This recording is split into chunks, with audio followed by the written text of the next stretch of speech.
வணக்கம் நண்பர்களே, இது உங்கள் கதை சொல்லும் கதை யூடியூப் சேனல். உங்கள் மனதில் கேட்கும் குரல். இன்னைக்கு கதைக்குள்ள போகலாமா? இந்த கதையின் தலைப்பு நினைவுகளின் நாளிகை பாகம் 2. மெல்ல அச்சத்துடன் வசந்தா பேசுகிறாள். அவங்க 2 பேரும் என்னை பார்த்தாங்க. என்னதான் பார்த்தாங்க நல்லா தெரிஞ்சது. அந்த பையன் முதல்ல பார்த்துட்டு எதுவுமே கேட்கல. ஆனா அந்த பொண்ணு கிட்ட பேசிட்டு திடீர்னு என்னை திரும்பி பார்த்து என்கிட்ட கேள்வி கேட்டான். அதுக்கப்புறம் என்ன ஆச்சு? நான் எப்படி திருப்பியும் நிகழ்காலத்துக்கு வந்தேன்? முதல்ல இந்த கிளாக்கை தொட்டாலே பழைய காலத்துக்கு நம்ம போவோமா? இப்போ என்ன பண்றது? இந்த கிளாக்கை வச்சுக்கலாமா வேண்டாமா? இந்த கிளாக்குக்கு இப்படி ஒரு டைம் டிராவல் பண்ண வைக்கிற சக்தியெல்லாம் இருக்கா என்று நினைத்து குழம்பி போய் நின்றிருந்தாள்.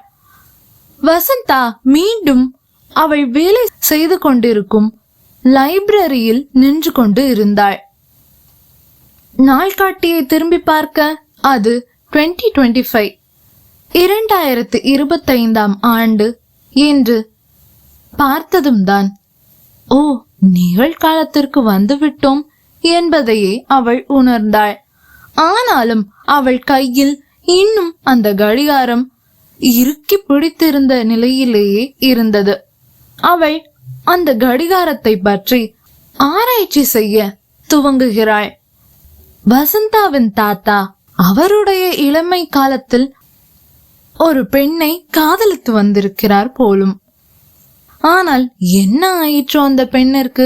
அவளை விடுத்து வசந்தாவின் பாட்டியை திருமணம் செய்திருக்கிறார். பாட்டியும் தாத்தாவிற்கு இது போன்று ஒன்று நடந்திருக்கிறது என்று இதுவரை அவளிடம் சொன்னதில்லை.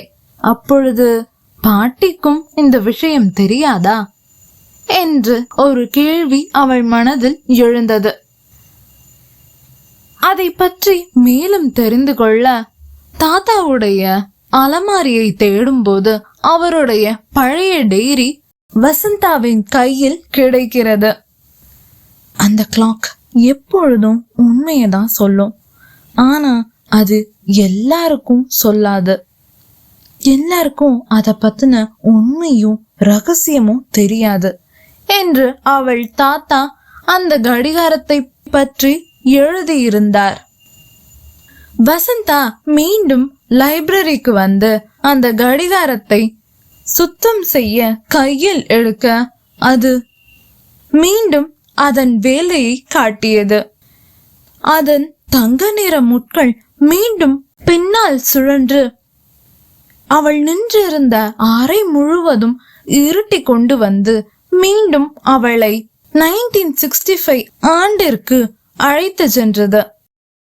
இப்போதும் அந்த இளம் ஆண், அவளின் தாத்தா, அவருடைய இளமை காலத்தில் இருந்தவர் வசந்தாவை பார்த்து, நீ என்ன வேற மாதிரி ட்ரெஸ் எல்லாம் போட்டிருக்க?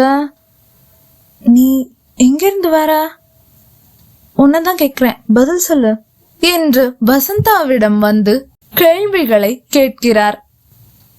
அந்த இளைஞனின் அருகில் இருந்த அந்த பெண் திடீரென மறைந்து போகிறாள். வசந்தா அப்பொழுதுதான் ஒன்றை உணர்கிறாள். அந்த பெண் அவள் தாத்தா கைவிட்ட காதலி அல்ல, விதிவசத்தால் கைவிடப்பட்ட காதலி என்று. அவளின் கதையை யாரும் கேட்கவில்லை. குடும்பமும் அவர்களின் காதலை ஏற்றுக்கொள்ளவில்லை. வசந்தா ஒரு நிமிடம் மட்டும் அந்த இளைஞனோடு பேசுகிறாள். அப்பொழுது அந்த இளைஞன் கண்ணீருடன் சொல்கிறான், ஒரு நாள் யாராவது என் காதலை புரிஞ்சுப்பாங்களான்னு நான் ஏங்கிட்டே இருந்தேன் என் வாழ்நாள் முழுக்க. அவளை பத்தி யாராச்சும் ஒருத்தருக்கு தெரிஞ்சா போதும்னு இருந்தேன். இன்னைக்கு என் ஆசை நிறைவேறிடுச்சு. உனக்கு அவளை பத்தி தெரிஞ்சிருச்சு, அது போதும் எனக்கு. இப்பொழுது அந்த இளைஞன் இதை பேசி முடித்ததும் மீண்டும் வசந்தாவை சுற்றி இருள் பரவுகிறது. கடிகாரம் சத்தமாக tick tick tick tick tick tick என்று ஓடுகிறது. அதன் தங்க முட்கள் பின்னால் சுழலாமல் முன்னால் சுழன்று இப்பொழுது மீண்டும் வசந்தா லைப்ரரியில் வந்து நின்று கொண்டு இருக்கிறாள். அவள் சுற்றிலும் பார்க்க வசந்தா நிகழ்காலத்திற்கு வந்ததை உணர்ந்தாள். ஆனால் அவள் கண்ணில் கண்ணீர் தேங்கி இருந்தது.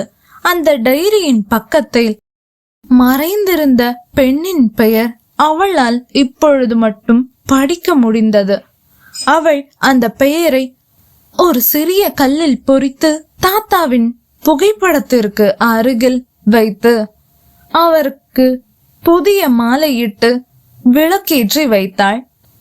அந்த ஏற்றி வைத்த தீபம் போல் ஒளி பரவி இனிப்பான நினைவோடு அவள் திரும்பி அந்த கடிகாரத்தை பார்க்க அது இப்பொழுது ஓடாமல் நின்று போய் இருந்தது.